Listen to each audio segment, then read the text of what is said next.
अध्यक्ष जी, जो 2022 का रिक्रूटमेंट आया है, जो कि जनरल रिक्रूटमेंट है और साथ ही साथ बैकलॉग का रिक्रूटमेंट है, आदरणीय हमारे सीनियर मेंबर ने बताया कि उसमें किस तरीके से आरक्षण की अवहेलना की गई है, जिसमें चाहे वो एससी कम्युनिटी हो, बैकवर्ड कम्युनिटी हो या एसटी कम्युनिटी हो, उसमें एसटी कम्युनिटी में 100 से ऊपर पद 127 सीट्स पे 0 रिजर्वेशन के तहत एक भी सीट नहीं दी गई है। और जहां हम 27% रिजर्वेशन की बात करते हैं, वहां पर तो सीट एक तरीके से 10 से 15 सीट भी नहीं दी गई है। तो अध्यक्ष जी, मेरा ये कहना है कि ये मुद्दा विधान परिषद में भी उठाया गया था और उसके अलावा भारतीय जनता पार्टी के बहुत सारे जो हमारे नेता हैं, केशव प्रसाद मौर्य जी, कौशल किशोर जी, ब्रिजलाल जी, गौरी शंकर वर्मा जी और साथ ही साथ हमारे उप मुख्यमंत्री ब्रजेश पाठक जी ने भी इस मुद्दे पे बोला था कि इसमें एक्शन लिया जाएगा।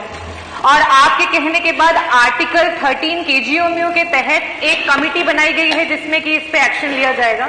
और सर, इसमें जो कमेटी बनाई गई है, ये 3 मेंबर्स की कमेटी है।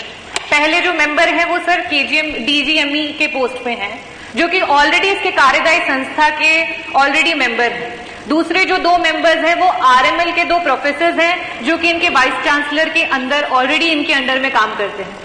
तो सर, जब जो 3 लोग इसमें मेंबर बनाए गए हैं आर्टिकल 13 के तहत इसकी जांच के लिए, वो ऑलरेडी जब इस तरीके की चीजें हो रही थी तब उस पर अंकुश नहीं लगा पाए, तो अब इसकी जांच में किस तरीके से निष्पक्ष तरीके से डिसीजन देंगे, इस पे हम अग्री नहीं करते हैं, पहली बात। दूसरी बात, ये जो भी कमेटी बनाए, क्योंकि ये बार बार इस तरीके के मुद्दे पहले भी हुए हैं और बड़ा ही संगीन मुद्दा है, जिस तरीके से पीडीए, चाहे वो दलित हो, पिछड़ा हो, अल्पसंख्यक हो, उनका हक इस सरकार में बार बार मारा जा रहा है। तो अध्यक्ष जी, एक वाइस चांसलर जो कि केजीएमयू की वाइस चांसलर हैं और साथ ही साथ उन्हें आरएमएल में भी डायरेक्टर का पद दिया गया है, क्या हमारे पास इतने लोग नहीं हैं कि हम उन्हें विभिन्न जगह पर रखें? और जैसे कि बताया गया कि आरएमएल में भी ये सिमिलर सिचुएशन हुई है, जब वो आरएमएल में डायरेक्टर के पद पे रहे और उस समय बैकलॉग की सीटें, जो कि नियमानुसार बैकलॉग की सीटें कभी भी ईडब्ल्यूएस के किसी भी कैंडिडेट से नहीं भरी जाती हैं, उसके बावजूद भी उसको भरा गया है। ये सरासर नाइंसाफी है।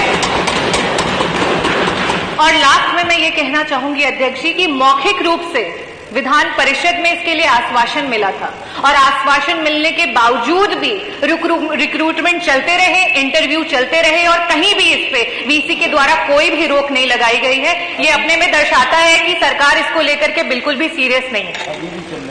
अभी भी सर इंटरव्यू चल रहा है। और सर, केजीएमयू की मेंबर बनी हूं तब से लेकर के अभी तक में कोई भी मीटिंग जो है वो नहीं बुलाई जा रही है। ये दर्शा रहा है कि विधायिका कहीं ना कहीं अपने आप में कमजोर होती चली जा रही है। सर, वहां पे 2 टीम्स होती हैं, एक एग्जीक्यूटिव कोर्ट होता है, एक एग्जीक्यूटिव मेंबर्स का होता है और एक कोर्ट मेंबर्स का होता है। मैं आपके माध्यम से ये अनुरोध करना चाहूंगी कि जो भी सदस्य यहाँ सदन से वहां पे एज अ मेंबर चुन करके जाते हैं, उन्हें कोर्ट में जाने का अवसर मिले, ताकि इस तरीके के जो भी हरकतें हो रही हैं उस पे अंकुश लगाया जा सके। थैंक यू, धन्यवाद। धन्यवाद डॉक्टर। बहुत बहुत धन्यवाद।